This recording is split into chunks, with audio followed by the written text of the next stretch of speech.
Doctor Shakira তাসনিমকে Pabna হতে উদ্ধার, 4 অপহরণকারী গ্রেফতার।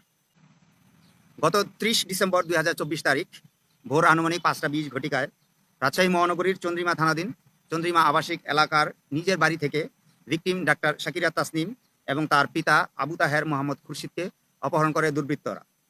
পরবর্তীতে ভিকটিমের পিতাকে সিরাজগঞ্জ জেলার সলঙ্গা এলাকায় আহত অবস্থায় গাড়ি থেকে ফেলে দিয়ে চলে যায় অপহরণকারীরা।